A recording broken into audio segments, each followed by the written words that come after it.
All right, good evening. Good evenings, ladies and gentlemen. Today we're going to talk some tech news. Tech T Talk, TTT, number 5. It's a series I'm calling it now. We've done 5 episodes now, or 4 or 5, something like that. I think I skipped one actually last time, whatever, details. Today I got 5 different stories. 5 different stories.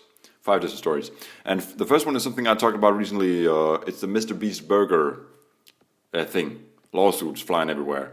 And as I spoke to earlier, we looked at how Mr. Beast is suing the virtual dining concept company that ran the actual operation, and then Mr. Beast was the brand front face of the whole thing. But this company called Virtual Dining Concepts was like the ones who ran it. Mr. Beast now sued those guys at some amount of money, I don't remember. But because they let inedible food come out of the kitchens, right? And that wasn't good. But now they're pulling the whole thing around and they're suing Mr. Beast, or Jimmy. His name is Jimmy Donaldson. I don't actually know that. Jimmy Donaldson is now being sued by Virtual Dining Concepts for $100 million. Because apparently they are saying that he failed. Let's see what they say in here. It says here, this case is about a social media celebrity who believes his fame means that his word does not matter, that the fact do not matter, and that he can renege and breach his contractual obligations without consequence. So apparently they say that he failed to do part of the... Let me see if I can find it somewhere. Where is it?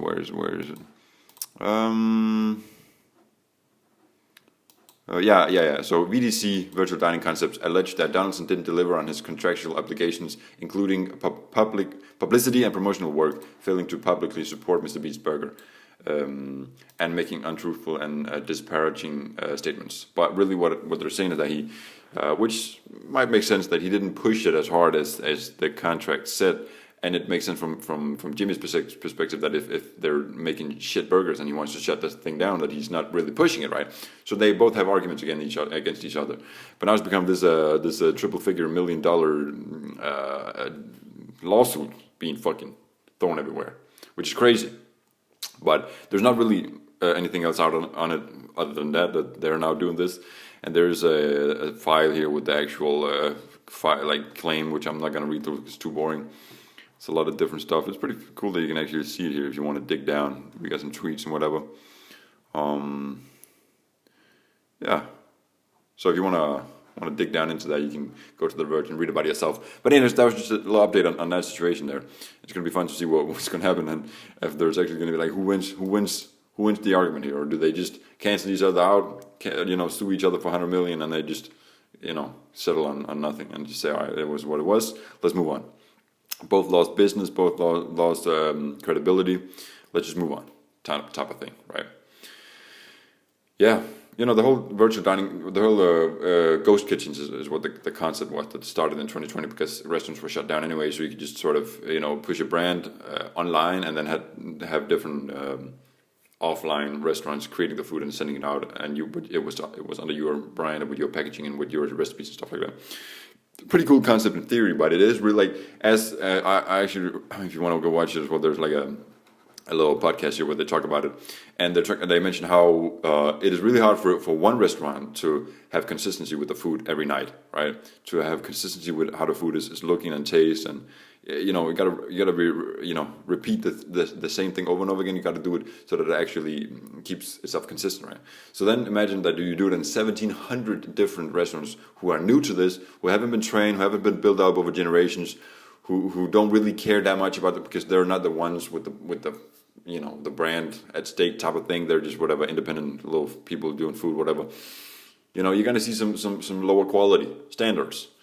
Obviously, I feel like. But, they tried it, and it's a shame because it was exciting in the beginning with Mr. Beast Burgers. People were talking about how it would just launch all over the fucking world and maybe even get up there and challenge some of the big players, McDonald's, Burger King. But clearly that didn't happen, and it's not going to happen. So that was an update on that story. Yeah. Next story is, next thing I just want to show here is this is the thing I found on Kickstarter, which is a mouse. I think we're going to go to watch the video. I didn't look too much at it. I just thought it looked interesting. Type of thing that catches my attention, right? I like very innovative, fun stuff, even if it, isn't really actually all that revolutionary. I just like stuff like this. Let's watch it. I mean, from looking at it, you can probably guess like what it is, what type of thing we're talking here. Clip mouse.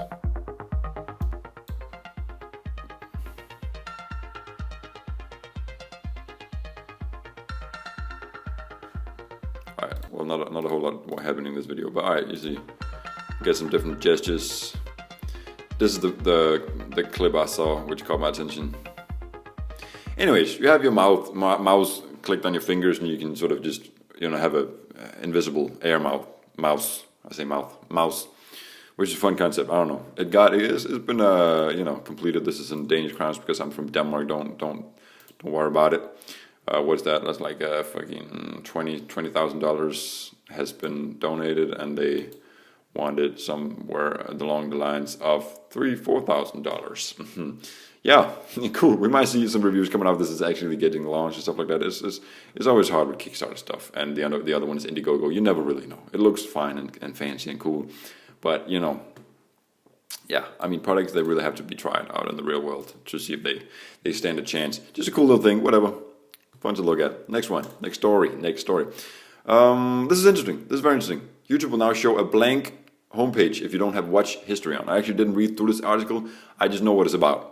And because I've been thinking about this for a while, because there was a point in my life where I was kind of tired of algorithms manipulating my brain and stuff like that. So I turned off the history and stuff like that, so it would know me less.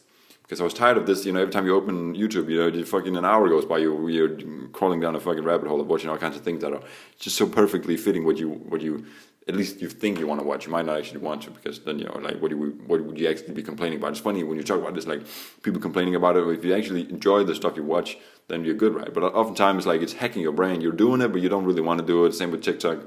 It's just an addictive, annoying thing. But it will still have like a home feed, and I actually currently, you can see if you go here, I have like a blank space here because I have this little extension called Block YouTube Feed, where you can block the homepage and the side page here, which is fun, and well, not fun, but it's good. It's good to keep yourself focused when you're navigating the internet. And apparently YouTube is doing some moves here themselves, where when you turn off watch history, you also are not going to get you can change your settings at any time to get the latest. Let's see. Okay, so this is the home screen. If you turn it off, I haven't tried it actually myself. It's just going to look like this. There's nothing on the home screen, which is a brilliant thing to do. Give some, like, fair enough, you have algorithms that can, figure out what videos are going to fit you the most and whatever. But at least give me the opportunity. The same with Instagram. I've often thought about it, because when you go to Instagram, I follow the people that they come up, whatever. But you go to the search page, and there's always just low-key sexually explicit content right there, and you just don't always want to be distracted by that, clearly, right? But you almost can't avoid it, because you can't turn that motherfucker off. I want them to be able to, I want to get the ability to turn it off, and obviously you can understand why you can't just turn it off, because they're banking on you spending more time and falling down these rabbit holes. So it's an odd move from YouTube, but I really like it. I hope it's not going to be like a YouTube Premium feature though, but I don't think so. And also, is it out yet? I'm not sure, but there definitely is either out or it's almost out, and it's just cool. It's just cool to see. Give control back to the user, and so that they can tailor their experience on the web a little bit more. And I feel like long term, it's going to improve. It would improve my appreciation for YouTube more, and I would be a more happy customer of YouTube, anyways, right? If you think about that, because increasingly in the modern era, people are getting tired of these manipulative algorithms and stuff like that. And I think maybe some of these companies are growing aware of that, and they're being aware that maybe they should just chill out a little bit, so they don't get people annoyed and let them run away to other platforms, or stop using it altogether, or whatever, deleting the apps and stuff like that. They probably have data on that, people deleting their apps, and they're implementing features like this. So it's cool. I like it. Actually, I'm going to skip to this story before we take the last one, which is a little bit in the same, well, I don't know if it's the same, but it's a little bit in the same, area of topic. It's about Netflix, who are making it easier to show a thumbs up or thumbs down on whatever movie or series you're watching on phones, which is just, it's actually funny, because it's a whole different talk compared to YouTube, but it's still, whatever. As you can see, there's like a little UI element here where you can like and dislike. You can do it on PC as well. I guess you maybe could do it on phones before, but it wasn't easy like this. But that's the thing. I just dissed the algorithm on YouTube for being too addictive, but I've actually been thinking for a while that I personally like long form, high quality content from Netflix and all that stuff, like actual full on high quality, full like long form content, more than YouTube, because it's like food, better quality, better, but I've been missing sort of like an algorithm on Netflix that could stand up against the algorithms on YouTube and TikTok and all those things, right? I want to be able to go on Netflix or whatever it is, Disney or whatever, and just have things pop up like movies and shows that it really, really knows that would fit my taste good from what I've been watching, from what I've been liking, from what I've been, do all that stuff. But again, you don't want it to be too, going into your privacy and stuff like that. But a simple feature like this, you watch something, you can either thumbs it down if you don't like it, you can thumbs it up if you like it, and you can double thumbs it up if you really like it. And that's just an easy way to tell Netflix, this is what I like. And then they can cross-analyze and do some AI stuff and see, well, what is this and is it similar to that? All that stuff. Just do a bunch of stuff.